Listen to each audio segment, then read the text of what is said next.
नमस्कार, आप देख रहे हैं ब्रेकिंग बिहार। बिहार में जो उपचुनाव हुए थे 4 सीटों पर, उनका गिनती जारी है, वोटों की गिनती जारी है। और सबसे हॉट सीट लगातार आपको हमने कहा है कि इन चारों सीटों में सबसे ज्यादा हॉट सीट तरारी सीट को हमने माना। उस सीट पर सबसे ज्यादा घूमने का काम किया, हर गांव में, हर पंचायत में जाकर के जो तस्वीर हमने देखी, वह तस्वीर भी आपको हमने लगातार दिखाई थी। और हमारा शुरू से दावा रहा था कि वहां कोई गठबंधन काम नहीं करेगा, वहां माले का जो अपना जनाधार है, सुनील पांडे का अपना जनाधार है, इसी बीच में लड़ाई होगी। क्योंकि इनका जो वोट है उसको किसी कीमत पर आप बदल नहीं सकते हैं। सुनील पांडे का अपना जनाधार है और इसका लगातार आपको नजर आया कि 2000 से 2015 तक कंटिन्यू 4 बार विधायक रहे। उसके बाद भी जब उनकी पत्नी हारी 200 कुछ वोटों से, और उसके बाद 2020 में सुनील पांडे निर्दलीय 62,000 से ज्यादा वोट लाने वाले बिहार के पहले ऐसे उम्मीदवार थे जिनको इतना ज्यादा वोट आया। वैसे में भारतीय जनता पार्टी ने भी सुनील पांडे पर अपना दांव खेला, चूंकि उनकी छवि ऐसी थी कि बीजेपी को दिक्कत हो सकती थी, इस कारण से उनके बेटे को प्रत्याशी बनाया। हालांकि उनकी छवि पर क्षेत्र की जनता को पूरा भरोसा है, क्षेत्र की जनता को उनकी छवि से कोई दिक्कत नहीं है। लगातार आपको हमने दिखाया था जब प्रशांत किशोर ने आरोप लगाया कि सुनील पांडे बाहुबली हैं, बालू माफिया हैं, क्षेत्र की जनता इससे इनकार करती रही कि अगर सुनील पांडे बाहुबली कहे जाते हैं तो वैसे ही बाहुबली बिहार के सभी जिलों में होना चाहिए। क्योंकि जिस प्रकार से उन्होंने विकास किया, तरारी में रोड पहुंचाया, बिजली पहुंचाया, जनता के लिए 24 घंटे खड़े रहने वाले सुनील पांडे के प्रति लोगों का जो उत्साह था, जो प्रेम था, प्रशांत किशोर की बातों ने आग में घी डालने का काम किया और उनके वोटर जो है और ज्यादा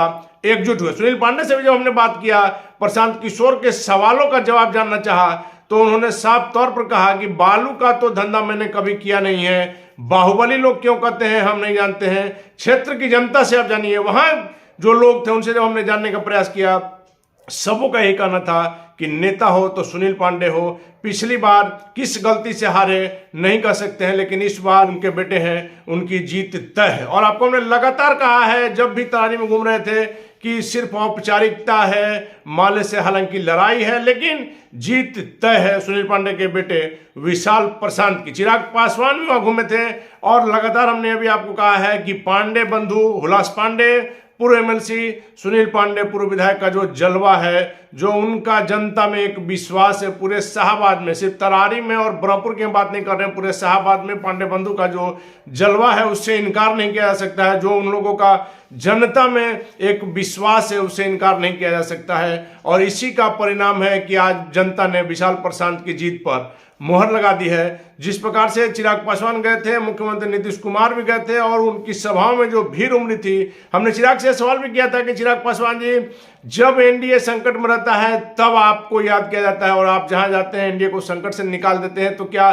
तरारी में एनडीए संकट में है? तो चिराग ने कहा था कि ऐसी कोई बात नहीं है, यह तो आप समझिए, लेकिन हम लोग सभी जगह जीत रहे हैं। प्रधानमंत्री मोदी पर जनता को भरोसा। खबरें तो यहां तक चली कि पांडे बंधु, हुलास पांडे, सुनील पांडे में मतभेद है और दोनों के विचार जो है नहीं मिल रहे हैं। लेकिन उस समय भी आपको हमने कहा था, लगातार इस प्रकार के जो आरोप है उनके पांडे बंधु ने भी खंडन किया और एक बार फिर से साबित हो गया कि जिस प्रकार से हुलास पांडे दिन रात अपने भतीजे को जिताने के लिए प्रयत्नशील रहे, लोजपा के संसदीय बोर्ड के अध्यक्ष भी हैं बिहार के, और वैसे में अगर वो नहीं भी गठबंधन रहता तो निश्चित तौर पर अपने भतीजे को जिताने के लिए अंदर खाने से जो मदद करते हैं लोग, वो भी करते हैं। लेकिन जब गठबंधन था वैसे में हुलास पांडे भी खुल करके मैदान में आए और अपनी शक्ति भर उन्होंने भी पूरी तरह से विशाल प्रशांत को जिताने में अपनी पूरी शक्ति लगा दी और उसका परिणाम नजर आया। पांडे बंधुओं की एकता नजर आई कि जो खबरें चल रही थी वह खबरें निराधार है। सुनील पांडे और हुलास पांडे में कहीं कोई मतभेद नहीं है